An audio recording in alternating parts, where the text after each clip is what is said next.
Hello friends, welcome to KHR rocking updates. Telangana EAMCET వాళ్ళకి ఎంసెట్ ఫలితాలు అనేవి ఎప్పుడు విడుదల చేస్తారో తేదీ అయితే వచ్చేసింది. సో అది ఏంటో ఈ వీడియోలో కంప్లీట్గా డీటెయిల్గా తెలుసుకుందాం.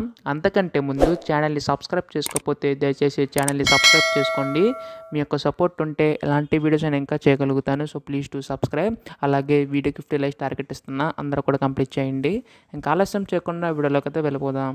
సో మీరు ఇక్కడైతే చూస్తున్నారు కదా, టీఎస్ ఎప్సెట్ ఫలితాలు ఎప్పుడంటే అని చెప్పేసి ఉంది. టీఎస్ ఎప్సెట్ ఫలితాలు ఈ నెల 25న లేదా 27న విడుదలయ్యే అవకాశం ఉంది. ఫలితాల విడుదల కోసం జెఎన్టీయూ అధికారులు ఏర్పాట్లు చేస్తున్నారు. ఈ నెల 7న ప్రారంభమైన ఎప్సెట్ పరీక్షలు నిన్నటితో ముగిశాయి. అంటే 11th అయితే మనకి ఎప్సెట్ ఎగ్జామ్ సంబంధించిన ఎగ్జామ్స్ అయితే కంప్లీట్ అయిపోయాయి. ఇంకా తేడా చూసుకుంటే మే 14 పరీక్షలు పూర్తవగా అదే నెల 25న రిజల్ట్స్ వెల్లడించారు. సో దీంతో ఈసారి కూడా ఒకే రోజు అటు ఇటుగా ఫలితాలను విడుదల చేస్తారని తెలుస్తుంది.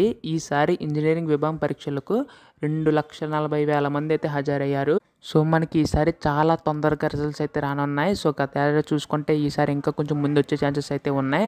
ఆల్రెడీ రెస్పాన్స్ షీట్స్ అయితే రిలీజ్ చేశారు. అది ఏ విధంగా చెక్ చేసుకోవాలో తర్వాత రాబోయే వీడియోలో కూడా అప్లోడ్ చేస్తాను. అందుకోసం వెంటనే ఛానల్ అయితే సబ్స్క్రైబ్ చేసుకోండి. So thanks for watching guys. Bye now.